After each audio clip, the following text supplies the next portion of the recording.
Hello, I'm Sister Catherine James, and it's my joy to have with me Sr Jackie Jean-Marie Gitonga.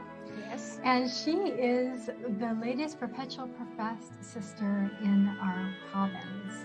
And perpetual profession, of course, is that moment when you make your profession of vows perpetually. You make it forever. There are 5 or 6 years of what we call temporary profession, junior profession, where you make it for a year over and over again. But there's a long preparation that happens often in Rome now with an international community in preparation for this really, really important step. And when was your profession now? It was on May 18th. May 18th. It's about a month and a half ago. A month and a half ago, and you've been perpetual professor for a month and a half? Newbie, yes. That's so great, yeah. So we wanted to share with you, just give Jackie, Sister Jackie, some time really to share with us some of the highlights of that day of her profession, or highlights from her heart, some words of inspiration to us who travel with her, whether that be you or us in the community. And so maybe we might want to just start out with what that experience, that day was like for you. First of all, where was it? Yes, where was it? So it was in my hometown. I come from the central part of Kenya, which is called Nyeri. And we come from an area where it's, the mountains, and we are farmers. So it's a very green area, really out volcanic soil. Is Mount Kenya, which is a pretty big highlight of the region. So it was neat to just be home, and it was at the cathedral in the town. It's Our Lady of Consolata Cathedral, and the Consolata missionaries have been to Kenya, for years. So they were the first missionaries who evangelized my people, in a sense. So this cathedral is where I grew up, as a little girl, going to mass. I could barely even reach the holy water font to bless myself. And so what was it like to go back? I know, that was pretty special, because in a sense that was where my faith started. I started going for my catechism classes there, amazing. And I remember when I was a young girl, going there, and the people seemed so huge, then, and they're all singing in my native language. The mass was in our native, Kikuyu language. So it just was so vibrant. And, as a little kid, everyone just looks big, but I just remember the vibrancy of it. So being able to go back to this place where, in a sense, the Lord began to form me and help me know more about the Catholic faith was so special. I couldn't even believe it was happening, because, you dream, I wonder if I could make my profession in my hometown, but by the time, all the, protocols happened and you're actually there, it was just an amazing experience, So, so it just was a beautiful moment for my parishioners in the local parish, but also at the cathedral parish.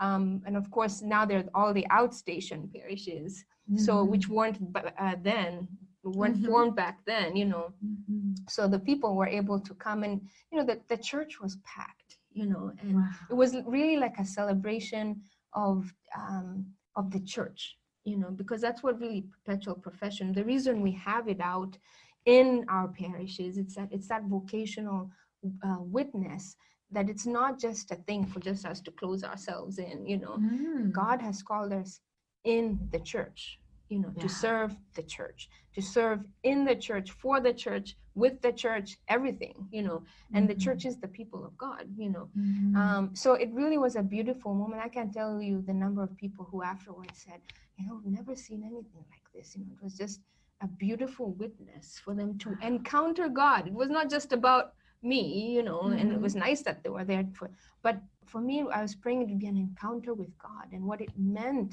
for them, seeing and they all were a the witness steps. to you. Yes. That wow, my vocation is bigger than me. Yes. Yeah, you think you're doing your own little discernment along the way, and between you and God, and somehow through this, He opens you up to the reality that this is your life is for my people. And of course, my people are there for you, And that was a really powerful witness for me in going back home, because we're a very high community culture. Like the women were singing, the men were, it was the children are dancing, because it was the whole church affair that they were celebrating this gift and the prayers they were offering for me, that I, like almost again commending me to God, that I may be faithful, that I may be given the strength by the one who's calling me to live this vocation that God has actually. And when we say in perpetual profession in our constitutions, that God consecrates the young woman to himself, and of course for mission, and he calls you close to send you out, Yes. and the church then was rejoicing in that. So it was beautiful. Yeah, that's amazing. Yeah, and again, it must have been so fantastic to see people you knew, had known at least. Yes. When you were younger. And I felt like to send, like really cast that net out, in terms of now, of course, with media, a lot of people on WhatsApp, especially internationally. So I could send the invitation to people. This was really cool. When I was in high school, I was losing my faith at some point. And I remember some Jesuit seminarians coming in to teach us confirmation classes. And do you know, I reached out to this who's now a priest, a Jesuit priest. And I asked Father Gasper, could you come to my profession, and he said, I missed the first one. I'm going to be there for this one. And literally, he was the one who was instrumental to help me journey back into my faith. Wow. So it's like God was doing things like that, that when I cast that net out to people I could say stories of people who've been part of that journey, and it's like the Lord was pulling them all together and see, it's not a one person thing, or it wasn't just a me thing. But you see how my salvation history is colored with all the people that God has put along the path to lead you to the point where you can understand that this is God's call. And it's, again, that's when you realize it's not just about you. Yes. Imagine what he's doing in each of your lives, the people he's put in your life to get you to where you need to be in your relationship of loving God, but then also of serving him, because it's not just about keeping nice and cozy. So we all really walk together on that way. Yeah. That is so beautiful. And that whole day I'm not even sure in Africa how long that ceremony must have been. Yeah, it was long. So, but can you talk about any high points or deeply moving points in that? There's several things. Of course, when we were coming into the church, the Catholic Women's Association, there's a Catholic Women's Association and the Catholic Men's Association. The Catholic Women's Association really took it upon themselves to bring me to the church.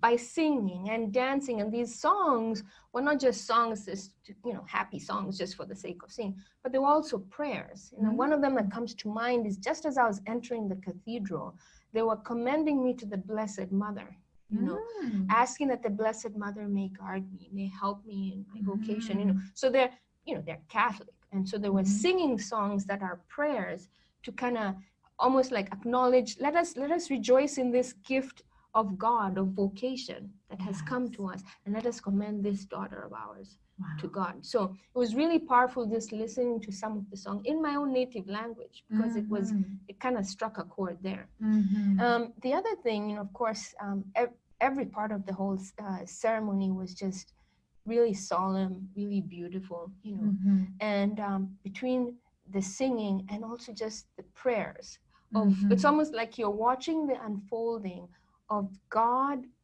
consecrating me to himself forever. And the prayers that went into every aspect of it.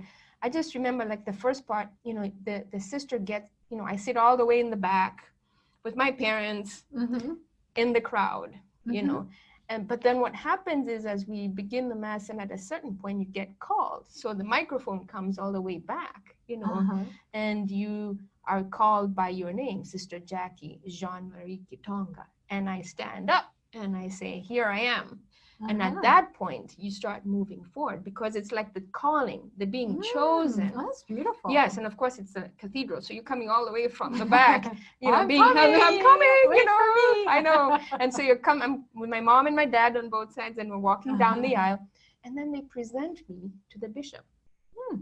And so in that sense, it's like my parents giving me over to the church. It makes me think of the presentation in the temple, you know, or the presentation of Mary. Of Mary, that is true. In the temple, in the temple. But it's, you know, it's that sense of now I'm being offered to the church, you know, for the church.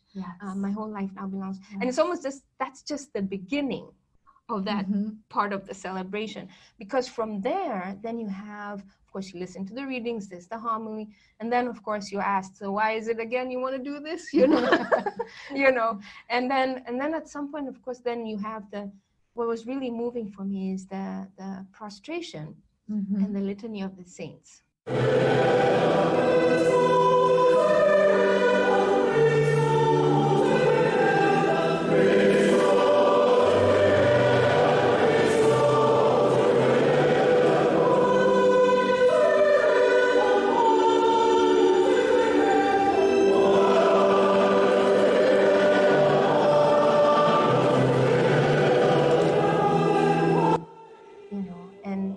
They're singing in my native, the litany was in my native language, you know, and so, and again, it was really beautiful. So they start, you know, singing the different saints. And I did help put in like which saints particular have journeyed with me. So it was neat to be down there and I'm like, oh yeah, Saint Catherine of Siena. Oh yeah, please pray for me. You know, like, because these are people who've journeyed with me. So, but then all of a sudden I'm bawling, you know, I'm like, all the tears are just kind of coming down.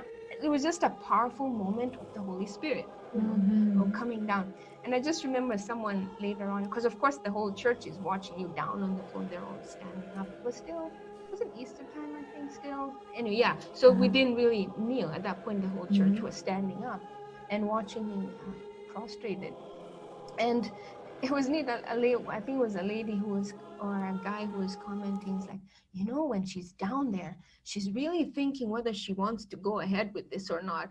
And I'm thinking, it's kind of late when you're down there. Wait a minute, I changed my mind. I know that's not the time for you to think. But you know, I think it made me really chuckle at what the amazement of, because there was actually a sister who was the MC guiding the people. Okay, so now she's gonna do this, and now, because people don't really attend professions, you know, every day, and they had their booklets with them. But it was neat for them to kind of say, oh boy, you know, I guess she's really thinking about it when she's down there, you know. But anyway, that was such a powerful moment to have the litany of the saints. And when I stood up, you know, I was like, whoa, I don't know where the tears came from, but you know, it was just a powerful moment. And then from there was the actual profession of the vows, you know. And so I go up, and the vow formula always gets me. And I didn't know at what point it did get me, but towards the end, when I said for all my life, I got choked up, you know. Well, she's really thinking about it. Yeah, you know. But again, it's the spirit is moving in such a way that there's a profundity in what is going on. And so, again, I just couldn't, it wasn't that I was feeling like any form of regret or maybe I shouldn't do this, but it was a sense of awe, you know, at what was going on. And it was a very serene, I felt very serene, very calm. And there was this big picture of Our Lady of Consolata in front of me, you know, so I could look at the Blessed Mother and it's like, I know she's taking care of everything. I know she's going to take care of me, you know. So I felt her closeness, especially throughout the entire process. In response to the love of God, who has called me to follow more closely, Christ the Master, way and truth and life, among the daughters of St. Paul, I, Sr Jackie Jean-Marie Gitonga, in full freedom, totally offer myself to the Father, to be consecrated by Him in Christ, through the power of the Holy Spirit. I I commit myself to live in communion with my sisters and to be faithful to the charism of the founder, dedicating myself in the church to evangelization with the means of social communication, trusting in Mary, Queen of Apostles, and in St. Paul Apostle, in the hands of Sister Donna William Jaina, Provincial Superior, before all of you here present, I make the vows of chastity, poverty, and obedience for all my life, according to the constitutions of the Institute. May the grace of God help me to be faithful. Amen. And then, of course, after that, then there's the blessing by the bishop. There's a very solemn blessing, which kind of, depending on which formula you take, it starts off from salvation history, and that's my favorite one. Oh yeah. And then of course it calls upon the Spirit upon you, this daughter of yours in front of you. And it's the one that I chose was one that, may all those people who see me see Christ, that even if they will touch Christ, that they will, it's like Christ is moving in our time, but it's almost like asking the Lord for that grace that wherever I go, that it be you who's the one who's doing it through me, and I found that as a powerful witness and connection, even for the people to understand that now as a religious forever, that I am a bearer of Christ and Christ has bound himself. I am now bound to Christ forever. I'm his tabernacle, if you may put it that, forever. So wherever I go, that people may have that encounter with Christ. And I pray that I may be that witness, of carrying his grace and presence everywhere and consolation everywhere. So it was really a profound moment, and then of course after that there's the celebration and the singing, the rest of the Mass continues as usual. And of course, with the Eucharist, it's like Christ himself, coming to fortify, and up until the end, there's still that blessing and commissioning, and the words that actually struck me towards the end, I think it was, now that it's like you've been entrusted, with the go and carry out what has been entrusted to you in the name of the church. Wow. I looked at that, that little paragraph again. I was like, I've been entrusted with this gift. The gift of perpetual profession, the gift of being called by the Lord. And now the church has recognized and has said, I can go forth in the name of the church.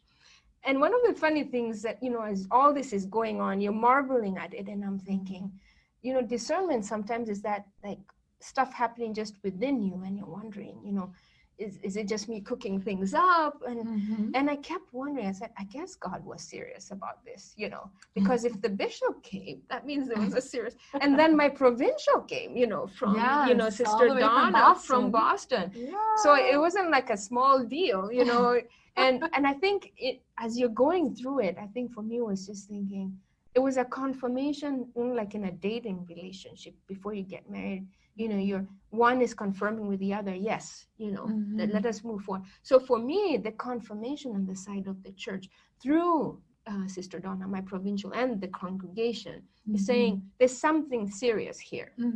There's something to pay attention here. God is calling you. From the bishop, there's something serious here. We wouldn't be here if it wasn't something, So it's like God is saying, yes, I'm calling you. Do not be afraid. Do not be afraid.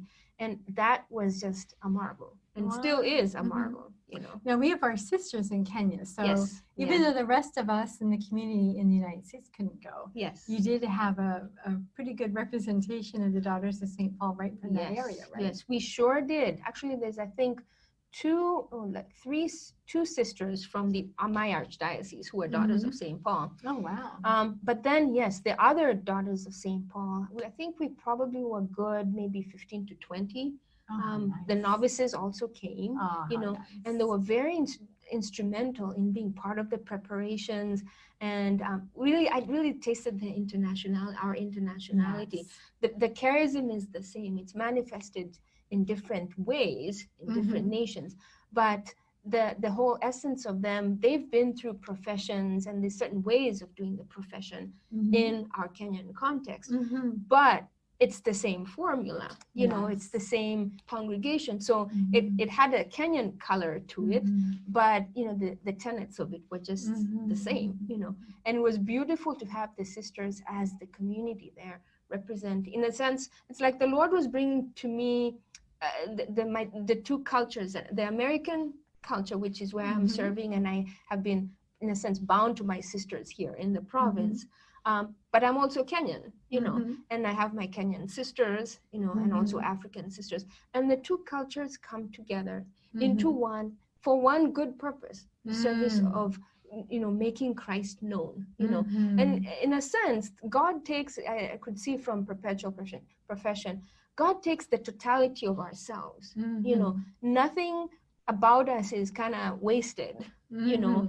Everything about us is kind of consumed. God consecrates the totality of ourselves to himself, you know. And in a sense, he took all of me, the Kenyan I am, or whoever I am, and wherever I'm stationed, and whoever I am with, he took all that, you know, and he said, I'm going to use all that for my glory. So it was just a beautiful, you know, culmination, in a sense, of I would say, of my life up until this point. And also, it also felt like it's a new beginning. I feel as if I'm starting all over again, you know.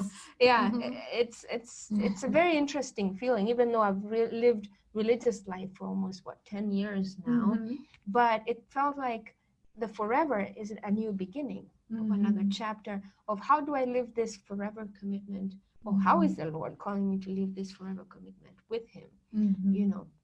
Another aspect that was really, really neat was the cultural element from my clan or my tribe.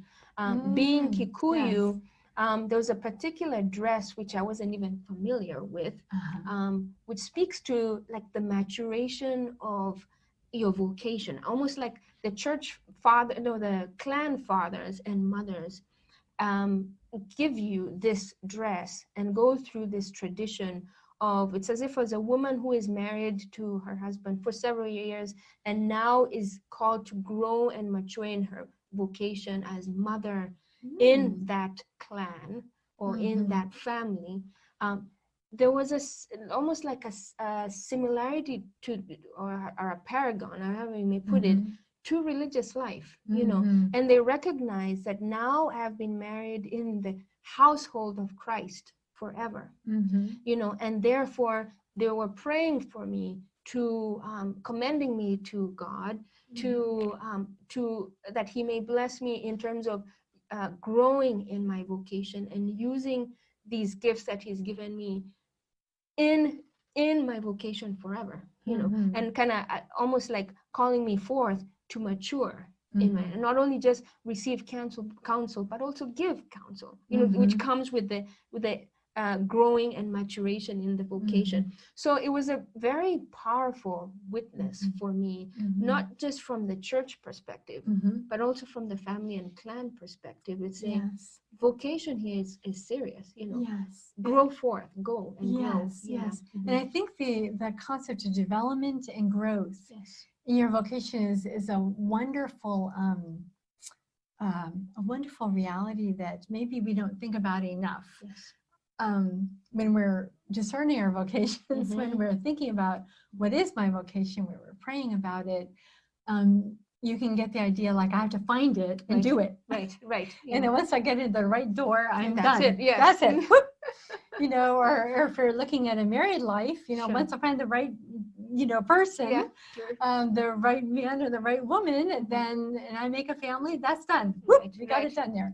And but I think the concept which really comes from St. Paul, which is so inculcated in our charism about the growth and the development, the dynamic evolution of how we become Christ, of how we become more wise, Sure. more mature Sure. all through our life, Right. and which our founder really inculcated in us. And that's really the part of the heart of the hour of adoration every day. Sure. It's the prayer of the apostle, Right. where we grow into Christ. Right. So each of you, whether you're looking, praying for your vocation in life, searching for that vocation, or whether you've lived it a few years, a few Yes, lives, a few years, yeah. or many years. Yes. That the concept of Yes. that ceremony, I think, is one that we can apply to ourselves in whatever way fits. That we go through these times when we enter into a new stage of our life, of our vocation, of our position Right. in the clan, tribe, family, friends, Sure. so to speak, and we take on a little bit more of the role that God wants us to play in that group, of how He wants to use us as a channel. Right. To give the gospel Sure. in whatever way that and shape that may take, right. to this group of people. Yeah. And it's a lifetime journey. And that's why I think it's important to kind of, like, for me being entrusted with this gift, to see how am I being called to really grow, develop, deepen my roots, learn more about the Pauline cares, and be able to share it, not live shallowly, you know. And let me interrupt right there. Living and sharing the Pauline charism, you spoke about mandate, yes, and about being sent by the church, correct, through the provincial or the congregation. So tell us where you're being sent, and kind of where you'll be growing in the charism and sharing. Sure. So I have been sent to the Church of New Orleans, and I've been asked to take on the role of the National Director of the Pauline Cooperators, which is our lay branch of formation and direction of our laity who are interested in collaborating with us in the Pauline charism, whether you are a doctor or a lawyer or whatever you're working, whatever you're at, God is calling you to collaborate in the Pauline charism through prayer, through volunteering, through working with the sisters. So we just helping the lay people embrace the charism and live it just wherever they are, and God has called them to, through adoration, through the media. A lot of us are using media now, but there's a spirituality that can help us become holy in our time, and that's what the Pauline Cooperators are. So it's a beautiful, beautiful ministry, which I'm pretty excited about. And if to you're, really this isn't an ad, but or a plug, but it's like if it has tugged at your heart, yes, and you're interested in finding a little bit more about what she's talking about, yes, you're welcome to go to daughtersofstpaul.com, daughtersofstpaul.com. We can put that on the screen there, and it just gives you some pages where you can look a little bit Pauline Cooperators, and look a little bit more about what she will be doing. And if you happen to be in the Church of New Orleans, then you might be seeing her around. Right, yeah. And she'll definitely be in the book center in Metairie. It's on Veterans Boulevard. On Veterans Boulevard. And it's been a long time, almost 20 years since I was there. So I was like, I think it's Veterans Boulevard. It is Veterans. It's still Veterans. Yeah, it hasn't changed. It's grown, but it's still the one. Okay. Which is a great place. Our sisters do a wonderful job. Yeah. Of really, I often see our book centers as Jesus on the top of the mountain, and people coming there to hear, to learn, to listen, to be healed. Whatever it may be that God is sending you that direction, He is there waiting for you. And He has His way. He has the magic word, the perfect companion and the author of a book or a saint who can walk with you on the road that He is sending you on. Sure. So, Sister Catherine, I want to share a prayer that really struck me when I was preparing for my final vows in Rome. Which this prayer was written by our founder. When we talk about living Jesus and giving Jesus, I've shared this card with so many people because it's a way of just inviting Jesus to be in your thoughts, in your words, in your actions. And I'm just gonna, maybe we'll close or however we want to do this. Pray this prayer, asking the Lord to be in every aspect of our being. Jesus, Master, May I think with your intelligence and wisdom. May I love with your heart. May I see everything with your eyes. May I speak with your tongue. May I hear only with your ears. May I savor what you delight in. May my hands become your hands. May my feet follow in your footsteps. May I pray as you pray. May I give myself as you gave yourself. May I be in you and you in me. Amen. Thank you so much for giving us time. I know you have several different places where you're celebrating, even in the United States. Yes. And then I know you'll be off to Metairie. Yes. And your new place where you're sent to spend yourself. Right here. to share myself. the gospel for the world. Yes. And so thank you so much for joining us. Thank you so much. We asked you to pray for Sister Jackie. And we all know that she will be praying for us. I'll be praying for you, and God bless you. And remember, do not be afraid. The Lord is always with you. Amen. Thank you so much. And Thank God you. bless you. God bless you too.